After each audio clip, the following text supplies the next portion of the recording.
भारत माता की। क्यों भाई, रत्नागिरी सिंधुदुर्ग वालों की आवाज को क्या हो गया है? ऐसी आवाज नहीं चलती है। शिवाजी महाराज की भूमि है भाई। मोदी जी को तीसरी बार प्रधानमंत्री बनाना है या नहीं बनाना है? जोर से बोलो, बनाना है या नहीं बनाना है? 400 पार कराना है या नहीं कराना है? अगर कराना है तो दोनों हाथ उठाइए, उठाइए दोनों हाथ, विजय के संकल्प की मुट्ठी बींचिए और प्रचंड आवाज से बोलिए, भारत माता की वंदे, जय श्री राम, जय जय श्री राम। मेरे साथ एक बार छत्रपति महाराज का, शिवाजी महाराज का जयकारा लगाएंगे। बोलिए, जय शिवाजी, जय जय जय जय जय शिवाजी, जय जय जय जय जय भवानी। आज इस विशाल सभा में यहां पर उपस्थित प्रदेश भारतीय जनता पार्टी के अध्यक्ष और मेरे मित्र सम्माननीय चंद्रशेखर बावनकुळे जी, श्री रविंद्र चौहान जी, श्री उदय सामंत जी, श्री दीपक केसरकर जी, श्री नितेश राणे जी, श्री शेखर निकम जी, श्रीमती चित्राताई वाघ जी, डॉक्टर नीलेश राणे, श्री किरण सामंत, श्री प्रमोद जठार जी, राजन तेली जी, बाल माने जी, सदानंद चौहान जी, शिल्पाताई पटवर्धन जी, और आज जिनको जिताने के लिए मैं यहां आया हूं, मोदी जी की मंत्रिमंडल के मेरे साथी श्रीमान नारायण राणे जी। राणे जी अगर आइए, राणे साहब आप जोर से ताली बजाइए राणे साहब के लिए।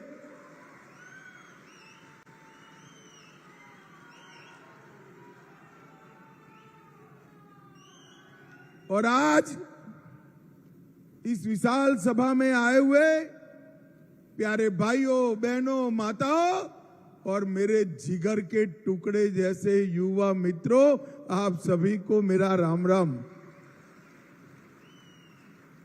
मित्रों, मेरा सौभाग्य है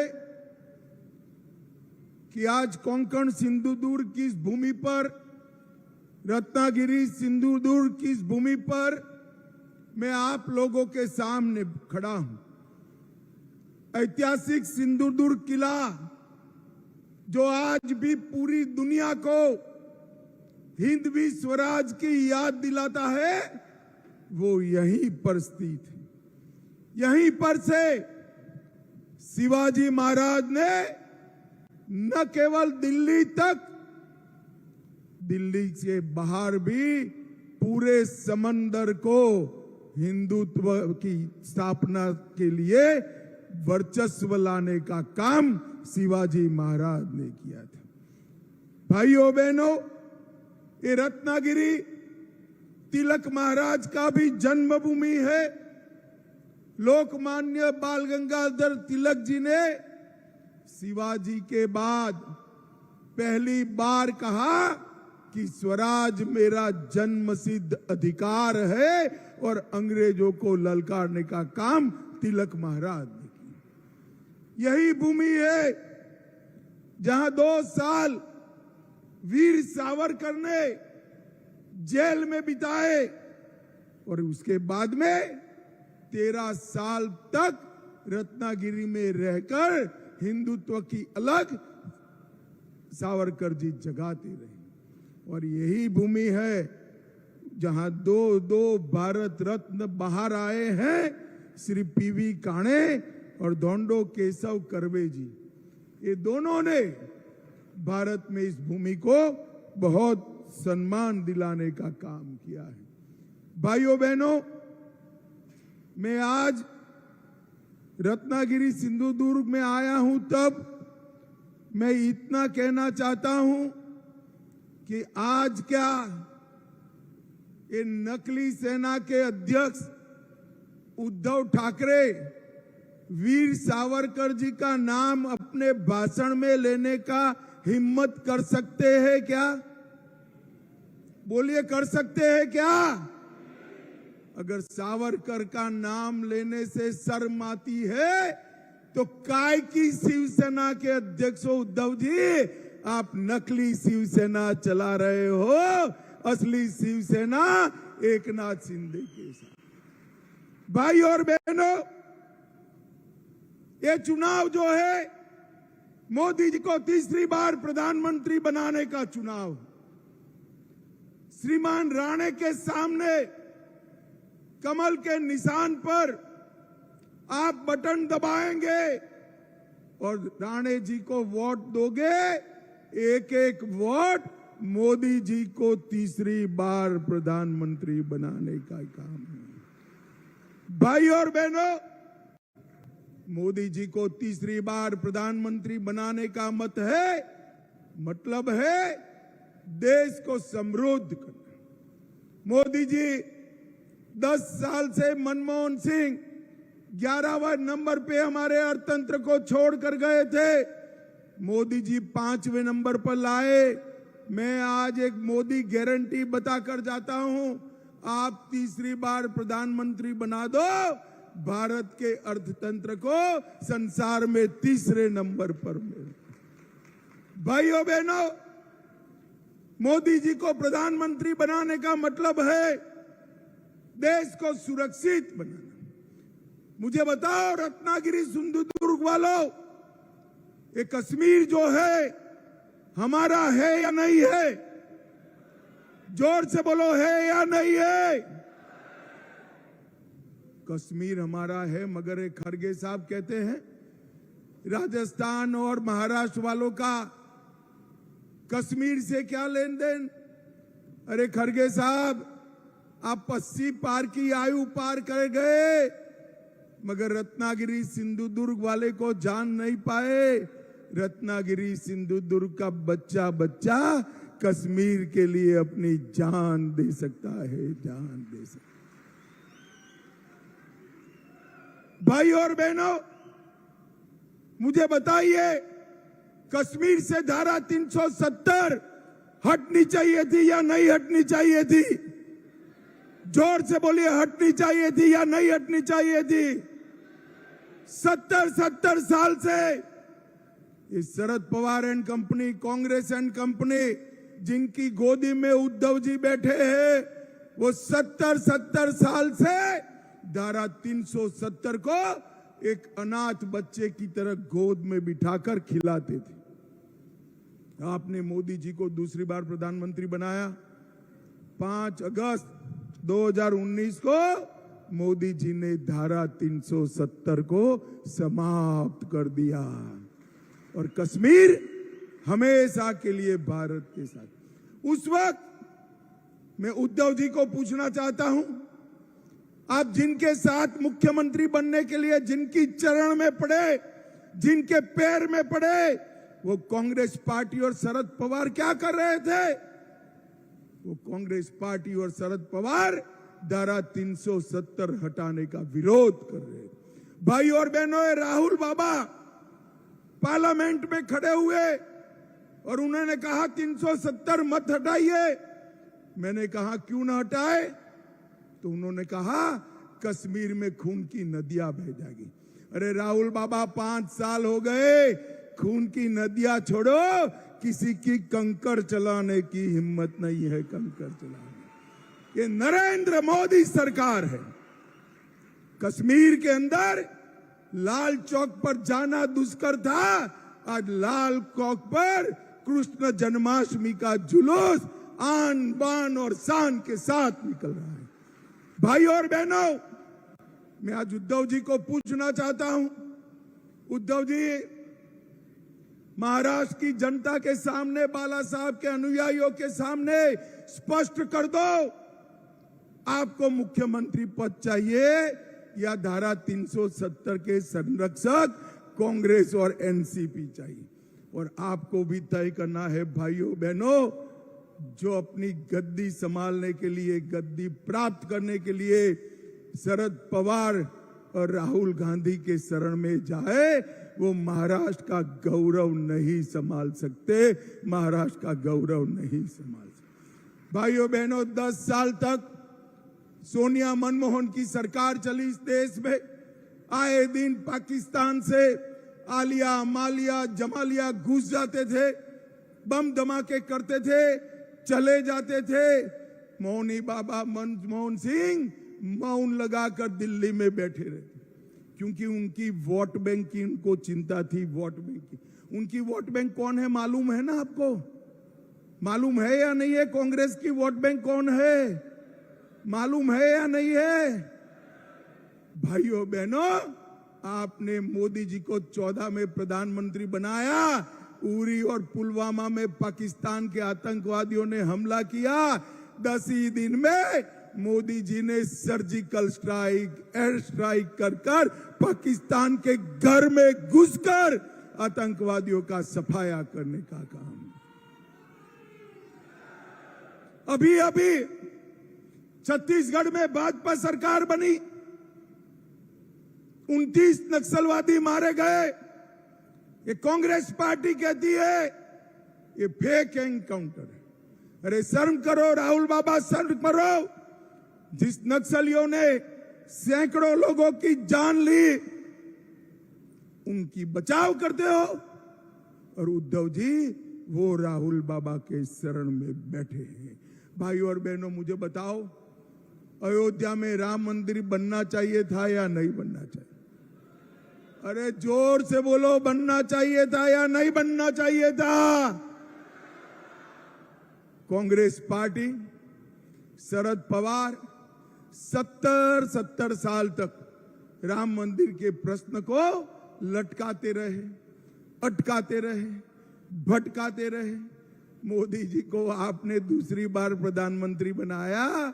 मोदी जी ने एक 5 ही साल में केस भी जीता, भूमि पूजन भी किया, और 22 जनवरी को प्राण प्रतिष्ठा कर जय श्री राम कर दिया।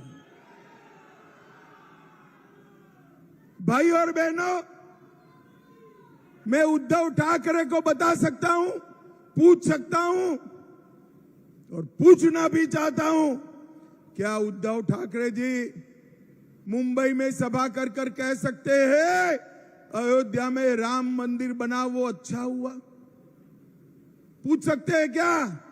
नहीं पूछ सकते, क्योंकि उनकी वोट बैंक भी अब कांग्रेस की वोट बैंक हो गई है। आप उनकी वोट बैंक नहीं हो भाई। उन्होंने राम मंदिर को अटकाने वालों के साथ मुख्यमंत्री बनने के लिए समाधान करने का काम उद्धव ठाकरे जी ने किया। भाइयों और बहनों, ट्रिपल तलाक हटाना चाहिए या नहीं हटाना चाहिए? जोर से बोलिए। हटाना चाहिए नहीं हटाना चाहिए? मैं उद्धव जी को चैलेंज कर जाता हूं। उद्धव जी कल प्रेस कर बोल दो, मोदी जी ने ट्रिपल तलाक हटाया वो अच्छा किया। वो नहीं बोल पाएंगे। मुझे बताओ भाइयों बहनों, बम धमाका करने वाले PFI पर बैन लगाना चाहिए या नहीं लगाना चाहिए? जोर से बोलो, लगाना चाहिए या नहीं लगाना चाहिए? क्या उद्धव ठाकरे कह सकते हैं कि PFI पर बैन लगाए अच्छा हुआ? वो नहीं कह सकते। अरे अब तो दिन आ गए हैं वो जय शिवाजी जय भवानी का नारा लगाते हुए भी डरते हैं। भाइयों बहनों, मोदी जी ने धारा 370 को हटाया, राम मंदिर का मार्ग प्रशस्त किया, PFI पर बैन लगाया और ट्रिपल तलाक समाप्त किया, और देश में यूनिफॉर्म सिविल कोड लाकर मुस्लिम पर्सनल लॉ को समाप्त करने का काम नरेंद्र मोदी जी ने किया। अभी सिर्फ उत्तराखंड में आया है, मोदी जी ने संकल्प पत्र में घोषणा की है कि मोदी जी को तीसरी बार प्रधानमंत्री बना दो, पूरे देश भर में UCC लाने का काम और मुस्लिम पर्सनल लॉ समाप्त करने का काम नरेंद्र मोदी जी। और भाइयों बहनों, कांग्रेस पार्टी ने अपने एजेंडा में कहा है हम ट्रिपल तलाक को वापस लाएंगे, 370 को वापस लाएंगे, पर्सनल लॉ वापस लाएंगे। अब उद्धव जी, कांग्रेस पार्टी के घोषणा पत्र के साथ आप सहमत हो या नहीं हो, बताओ। आप जवाब दीजिएगा उद्धव जी, मौन मत हो जाइएगा। रत्नागिरी सिंधुदुर्ग नहीं, पूरे महाराष्ट्र की जनता आपसे जानना चाहती है कि आप ट्रिपल तलाक के समर्थक हो या हटाओगे, मुस्लिम पर्सनल लॉ के समर्थक हो या हटाना चाहते हो, 370 हटाना चाहते हो या रखना चाहते हो, आतंकवादियों को जवाब देना चाहते हो या वोट बैंक के लिए उनको बिरयानी खिलाना चाहते हो। उद्धव ठाकरे, आपको जवाब देना पड़ेगा, ऐसा नहीं चलेगा। बाला साहब की विरासत ऐसे नहीं मिलती है उद्धव जी। बाला साहब के यहां आपने जन्म लिया, विरासत तो नारायण राणे, एकनाथ शिंदे और राज ठाकरे के पास रह गई, आप कब की पीछे छोड़कर चले गए। भाई और बहनों, ये महाराष्ट्र का चुनाव असली शिवसेना कौन है वो तय करने वाला चुनाव है। भाइयों बहनों, एक प्रकार से ये इंडी अलायंस जो है एक प्रकार से औरंगजेब फैन क्लब बन गई। अब सिंधुदुर्ग रत्नागिरी वालों को तय करना है कि मोदी जी के साथ जाना है या औरंगजेब फैन क्लब के साथ जाना है। भाइयों बहनों, हम जब नाम बदलते हैं औरंगाबाद का, तब भी ये विरोध करते हैं। और उद्धव जी, मैं बताना चाहता हूं, ये नाम संभाजी महाराज के नाम से आपके स्वर्गीय पूज्य पिताजी श्रद्धेय बाला साहब ठाकरे जी ने रखा था, जिनको भाजपा शिवसेना सरकार ने जमीन पर उतारा। भाइयों बहनों, मोदी जी ने ये 10 साल के अंदर गरीबों के कल्याण के लिए ढेर सारे काम किए। मोदी जी ने 60 करोड़ से ज्यादा गरीबों को प्रति व्यक्ति प्रति माह 5 किलो अनाज फ्री ऑफ कॉस्ट देने का काम किया। मोदी जी ने 14 करोड़ शौचालय गरीब माताओं के घर में बनाए। मोदी जी ने 11 करोड़ गरीब माताओं को गैस का सिलेंडर दिया, 3 करोड़ गरीबों को घर दिया और इसके साथ साथ 60 करोड़ लोगों को 5 लाख तक का पूरा स्वास्थ्य का खर्चा मुफ्त में देने का काम नरेंद्र मोदी जी ने किया। और मुझे बताओ सिंधुदुर्ग रत्नागिरी वालों, कोरोना के दोनों टीका आपको लगे हैं या नहीं लगे हैं? हाथ ऊपर कर बताओ, लगे हैं या नहीं लगे हैं? किसी को 25 पैसा भी देना पड़ा है क्या? मोदी जी ने 130 करोड़ लोगों को कॉफी पिलाकर मुफ्त में 2 टीके लगाकर देश को कोरोना से सुरक्षित करने का काम हमारे नेता नरेंद्र मोदी ने किया। और भाई और बहनों, उस वक्त राहुल बाबा क्या कहते थे? राहुल बाबा कहते थे टीका मत लगाइयो, ये मोदी टीका है। ये तो अच्छा है कि रत्नागिरी सिंधुदुर्ग वाले उनकी सुनते नहीं है, देश में कोई सुनता नहीं है।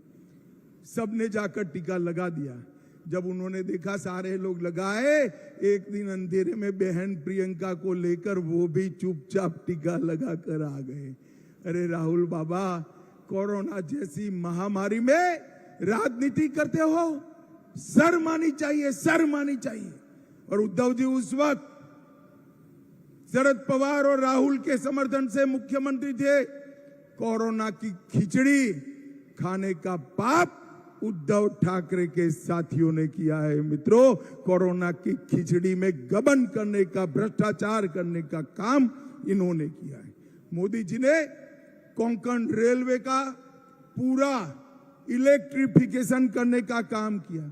सिंधुदुर्ग जिले में हवाई उड़ान शुरू हो चुकी है। वंदे भारत ट्रेन कोंकण के लोगों को मिल चुकी है। 12 स्टेशन नए बनाने की शुरुआत हो चुकी है।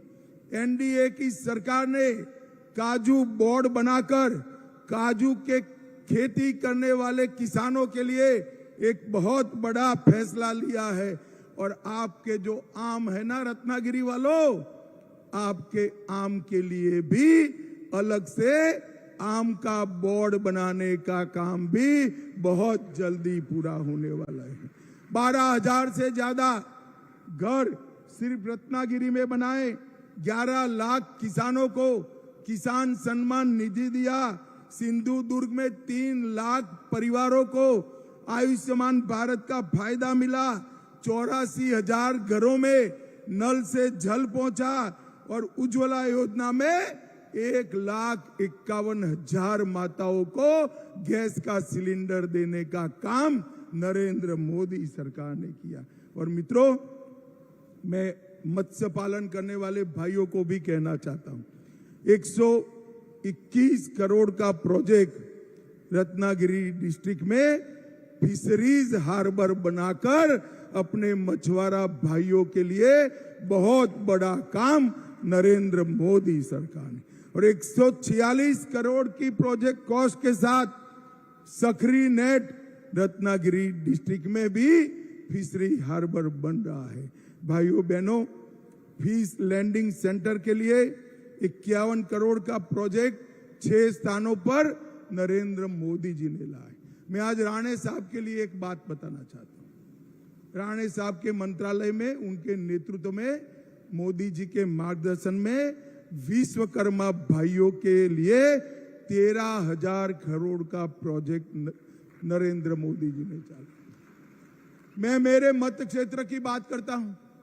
सुथार हो, लुहार हो, मछुआरा हो, सुनार हो, जूते बनाने वाला मोची हो, इस प्रकार के 20 काम करने वाली छोटी छोटी जातियों को ट्रेनिंग भी दिया, साधन भी दिए और 13,000 करोड़ का लोन विदाउट गारंटी दिया। विदाउट गारंटी नहीं दिया, उसका एक बड़ा आदमी गारंटर है। ये 13,000 करोड़ की लोन का गारंटर अपना प्रधानमंत्री नरेंद्र मोदी है। नरेंद्र मोदी, उसको कोई गारंटी नहीं लानी है, घर नहीं लिख कर देना है, एफडी नहीं गिरो करनी है। मोदी जी की आबरू पर उसको 13,000 करोड़ का लोन। ये सारे गरीब विश्वकर्मा भाइयों, 20 जातियों के लोगों को लोन मिलेगा। एक पूरा काम का आयोजन हमारे नारायण राणे साहब ने किया है। जोर से ताली बजाओ नारायण राणे के लिए। भाई और बहनों, अब समय आ गया है देश को विकसित बनाने का। हमारा देश कब तक पीछे चलता रहेगा? आप मुझे बताओ, रत्नागिरी सिंधु दुर्ग वालों, ये देश दुनिया में 1 नंबर पर होना चाहिए या नहीं होना चाहिए? जोर से बोलो, होना चाहिए या नहीं होना चाहिए? क्या शरद पवार कर सकते हैं? जोर से बोलना, कर सकते हैं? ममता बनर्जी कर सकती है? उद्धव ठाकरे कर सकते हैं? स्टालिन कर सकते हैं? अरे राहुल बाबा कर सकते हैं क्या? अरे हंस क्यों पड़ते हो यार, वो भी एक नेता है। भाइयों, मैंने तो कई बार सोचता हूं, इसमें से प्रधानमंत्री का प्रत्याशी कौन है? भगवान न करे, ऐसा होने वाला नहीं है, मगर इनके हाथ में अगर अधिकार आ गया तो प्रधानमंत्री कौन बनेगा? अभी अभी उनके एक बड़े नेता जो जोकर टाइप के हैं, उनको पूछा कि कौन बनेगा, तो उसने कहा बारी बारी सभी लोग 1-1 साल बन जाएंगे। मजाक रखा है क्या? इस तरह से देश नहीं चलते। इस देश ने अस्थिर सरकारों का दर्द भोगा है। मुझे बताइए भाइयों बहनों, ये बारी बारी प्रधानमंत्री बनाने वाली इंडिया अलायंस आई और कोरोना जैसी महामारी हुई तो कौन देश संभालेगा? भारत के मतदाताओं को मालूम होना चाहिए कि पूर्ण बहुमत की सरकार चाहिए, एक मजबूत नेतृत्व चाहिए। 23 साल से शासन करने के बाद भी जिस पर 25 पैसे का आरोप नहीं है, ऐसा प्रामाणिक नरेंद्र मोदी चाहिए। 23 साल तक सीएम और प्रधानमंत्री रहने के बाद भी, 23 साल प्रधानमंत्री रहने के बाद भी एक दिन छुट्टी न ले, ऐसा प्रधानमंत्री नरेंद्र मोदी चाहिए भाइयों। ये 12 लाख करोड़ के घपले घोटाले भ्रष्टाचार करने वाला इंडी अलायंस देश को नहीं संभाल सकता। थोड़ी गर्मी बढ़ते ही थाईलैंड में छुट्टी मनाने जाने वाले राहुल गांधी देश को नहीं संभाल सकते। मित्रों, मैं आज आपको विश्वास के साथ कहने आया हूं, इस देश को नंबर 1 पर कोई ले जा सकते हैं तो मेरे और आपके नेता नरेंद्र मोदी ले जा सकते। भाइयों बहनों, महाराष्ट्र के विकास के लिए मोदी जी समर्पित। मैं आज शरद राव जी को पूछना चाहता, शरद पवार साहब बताइए, आप 10 साल यूपीए में रसूखदार मंत्री थे, 10 साल में यूपीए ने महाराष्ट्र के लिए क्या किया? मेरा गला बैठ गया। मैं विदर्भ में भी पूछ कर आया, पुणे में भी पूछ कर आया, जवाब नहीं देते। मगर मैं तो बनिया हूं भाई, पाई पाई का हिसाब लेकर आया हूं। देना चाहिए नहीं देना चाहिए हिसाब? भाई जरा जोर से बोलो, देना चाहिए नहीं देना चाहिए? इन लोगों ने 10 साल में सिर्फ महाराष्ट्र को 1,91,000 करोड़ दिया था। कितना दिया था? 1,91,000 करोड़।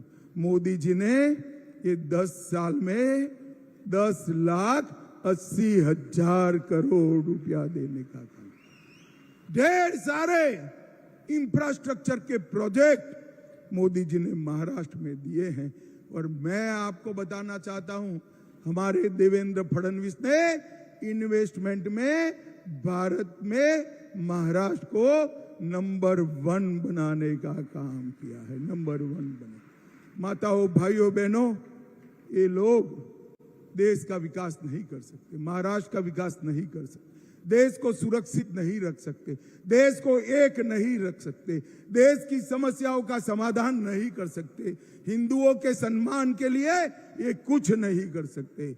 मैं आपको बताना चाहता हूं, मैं देश में जहां जहां जाता हूं, सभा होने के बाद सब कार्यकर्ता खड़े होते हैं, वो कहते हैं कि हमारे सांसद को मंत्री बनाना। भाई स्वाभाविक रूप से कहते हैं, मगर मोदी जी ने आपको तो बना बनाया मंत्री यहां पर भेज दिया है, रेडीमेड मंत्री दिया है। राणे साहब ने उद्धव जी की दादागिरी के सामने बड़ा संघर्ष किया है। मित्रों, संघर्ष किया है। और राणे साहब अब भारतीय जनता पार्टी में हैं। रत्नागिरी को बहुत बड़ा चेहरा भारतीय जनता पार्टी ने दिया है। मेरा आप सबसे करबद्ध निवेदन है, राणे साहब को उनके राजनीतिक कद के हिसाब से प्रचंड बहुमत से जिताने का काम करिए और मोदी जी के हाथ मजबूत करिए। मुझे बताओ भाइयों बहनों, कमल के निशान पर बटन दबाएंगे क्या? अरे जोर से बोलो, ऐसे क्या बोलते हो? बड़ी दूर से आया हूं मैं। बटन दबाएंगे कमल के निशान पर, नारायण राणे जी को जिताएंगे, 400 पार करेंगे, मोदी जी को तीसरी बार प्रधानमंत्री बनाएंगे। तो मेरे साथ दोनों हाथ उठाइए, उठाइए दोनों हाथ, विजय के संकल्प की मुट्ठी भींच कर बोलिए, जय श्री राम, जय जय श्री राम, वंदे वंदे। आप सभी का बहुत बहुत धन्यवाद, प्रणाम, नमस्कार।